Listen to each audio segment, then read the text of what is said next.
As of August 2025, the U-2 high-altitude reconnaissance aircraft, known officially as the U-2's Dragon Lady, continues to operate actively within the U.S.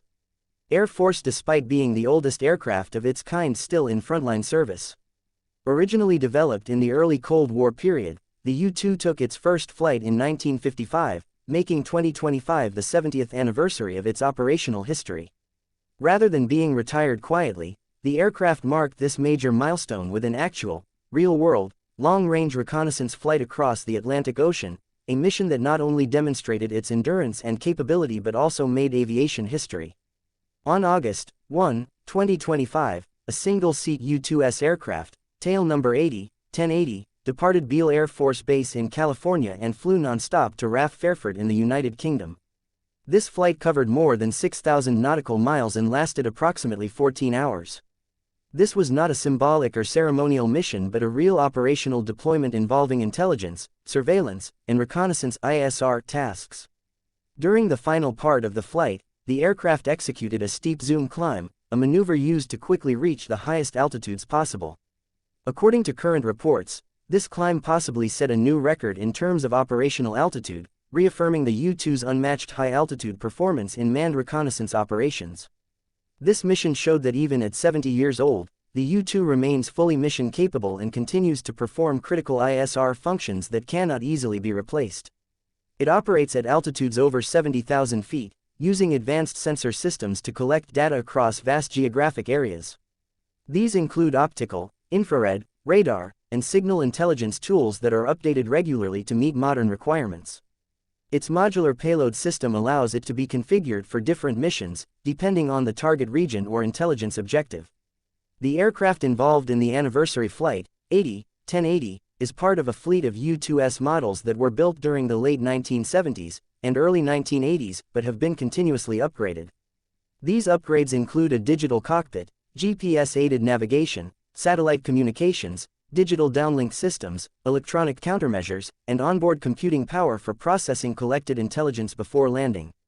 Even with these upgrades, the basic design of the U-2, with its long glider-like wings, high aspect ratio, and lightweight airframe, remains largely unchanged, a testament to its aerodynamic and structural success.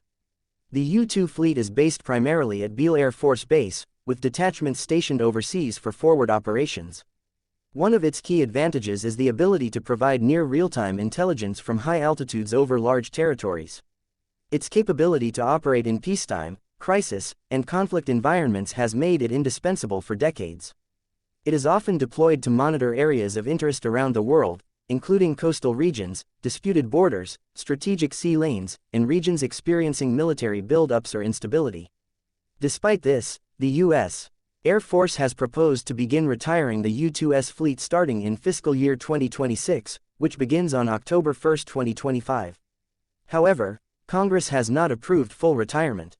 In fact, lawmakers have implemented restrictions that limit the Air Force to retiring no more than 8 U-2 aircraft in the upcoming year. Furthermore, Congress has provided more than $55 million to bring 3 U-2 aircraft out of depot storage and back into operational service.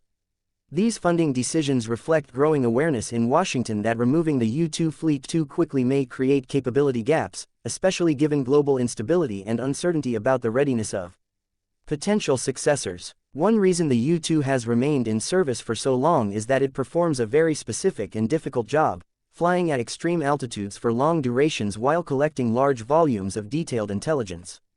While other platforms are being developed for similar roles, none have yet demonstrated the same combination of range, altitude, and flexibility, especially when it comes to human control and decision-making in the cockpit. U-2 pilots undergo rigorous training and wear full-body pressurized suits similar to those used in spaceflight. These suits are necessary for survival above 70,000 feet, where the atmospheric pressure is too low to support human life without protection. In terms of mission effectiveness, the aircraft has proven itself repeatedly. Its ability to stay aloft for more than 12 hours at a time and collect data across borders or from international airspace has made it one of the most reliable sources of intelligence during geopolitical crises. The aircraft's sensor systems can be changed between missions, making it highly adaptable. It can survey vast areas in a single mission or focus on detailed surveillance of a narrow region, depending on strategic needs. Performance data from the last fiscal year shows that overall aircraft readiness across the U.S. Air Force fleet has declined to 67%, the lowest figure in more than a decade.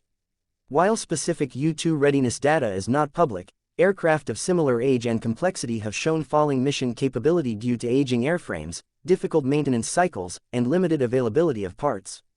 However, the fact that one of these aircraft just flew a 14-hour nonstop transatlantic ISR mission, including a record climb, indicates that at least some units in the U-2 fleet remain in excellent operational condition.